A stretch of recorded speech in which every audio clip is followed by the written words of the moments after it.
What's good, y'all? It's your man Wayne Train. We back with another joint. WWDC 2023. They dropped some stuff, so I'm not really gonna touch on everything like that. You know, we did the M2 Ultra. It's kind of crazy, you know. They dropped something like that, and we're just kind of like, whatever. You know, they dropped the big old Tower Mac again. You know, that's back for another run. $7,000. You know, for this. Early on watching this event, I quickly kind of just realized that this event is clearly for the ballers. The new updated Mac Studios are nice. I like that. You know, I like the little updates to the apps, you know, messages and all that stuff. You know, by and large, what I gathered early on about WWDC was that although this is iOS 17 that's going to be coming out, this could have just been a feature drop. This could have been just something that they just, you know, slid in an update. We got a name.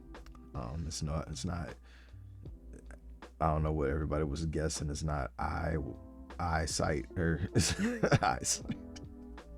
It's not, you know, eye goggles. It's not eyeglasses. It's not, you know, Apple sunshades. It's nothing crazy like that.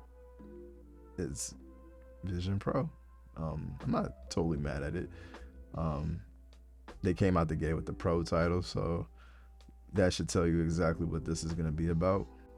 Meanwhile, you know, a lot of people are still very, very disturbed and heated about the price, which I do want to get into.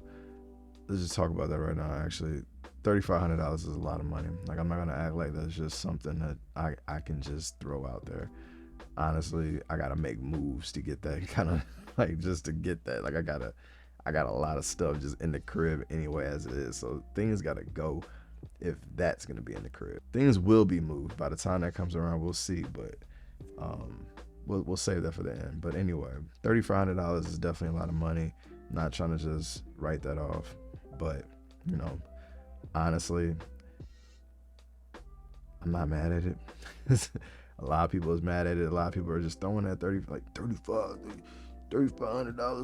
And it's like, when you really look deep into what this product is aimed at and what its capabilities are, $3,500 is low key probably a bargain. Now, it's only because we don't, you know, it's a small device, right? So it's a headset. You know, we can't really get around the fact that we're still in this mindset of, if I spend that kind of money, I want size. I want to be able to feel it. I want to be able to touch it. I want to be able to know that my money is well spent, so to speak.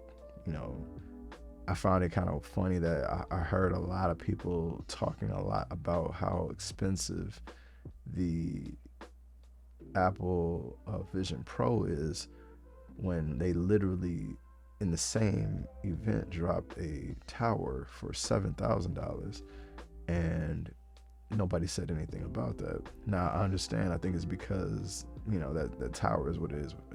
Like, we're not really concerned about that right now. But still, like, nobody's up in arms about, oh, they charge $7,000 for a computer. You know, I wasn't, because I just kind of know what it is. It's a very powerful computer. So, you know, you got to pay to play. As much as people hate to hear that, you do. For me, you know, it's a possible revolutionary product. I think that this could actually, this has the potential to me to get the iPhone up out of here, depending on the direction I want to go with it.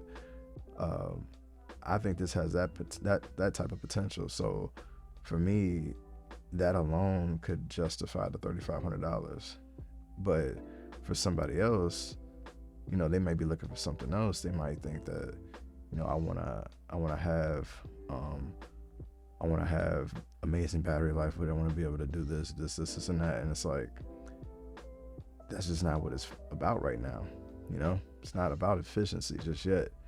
We haven't gotten to the point. We don't even know if this thing could compute the way we want it to. We don't know what this thing could do in terms of on a mass scale. Now, I think it could be great depending on the direction they want to go, like I said. But what I was trying to say earlier is the analogy that I quickly kind of thought about was, everybody knows what a Bugatti is. Well, not everybody. A lot of people know what a Bugatti is. Like a super duper expensive supercar, like $1 million plus or whatever it is. We got Lambos of the same ilk, same cost. None of those products are necessarily consumer friendly, so to speak. Like, you go out and buy a Bugatti, you're not gonna be like, yo, how come I ain't getting 35 miles per gallon? You go out and buy a Lamborghini, like, you're not gonna be like, yo, how come I ain't got, 3 rows of seats, or, how come I can't fit, my whole family in this? Like what's up with that? Like, for $1 million, I expect to have, 3-row seats. I expect to have reclining seats. If I'm spending $1 million plus, I need to have all of these things, right? And it's like, that's not what this is about. Like, this product is not about efficiency. It's not about longevity in that sense. Now, y'all might be wondering what I'm getting at, but apparently it's rumored that this thing has 2 hours battery life. Now, some of y'all may have just clicked off the video immediately, like, yo, you trying to justify 2 hours? No, I'm not. Trust me. 2 hours of battery life is disgustingly low, and I don't know what you can really do in 2 hours, especially based off the keynote, where they basically made it seem like, you can kick your feet up and watch a full-length movie, and then go to the library and then do some research, and then go to the crib and start doing some work. And it's like, that was kind of what I was getting from it. It's like, I could at least be able to get 5-6 hours out of this thing. It's probably not designed to be mobile just yet, and right now it's probably meant to be either plugged into a wall, or at the very, like, you might have a little bit of juice to be able to get from point A to B doing some basic tasks. But once you want to do high-end stuff, you're probably gonna have to plug in, which honestly makes a lot of sense to me. It's advertised as spatial computing.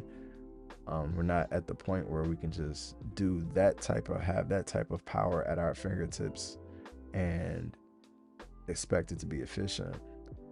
You see how, like, how greedy we get as consumers and as enthusiasts and as pundits and people that are, like, actually critiquing these things. It's like, we expect the world, and we expect innovation so fast, so quickly, so, like, on our own little clock, and nobody is, like, actually breaking it down, thinking about, like, the people that actually get involved in this stuff, the minds that have to gather to make this idea like come true. There's no value. There's no, like, I'm kind of rambling, but it's like,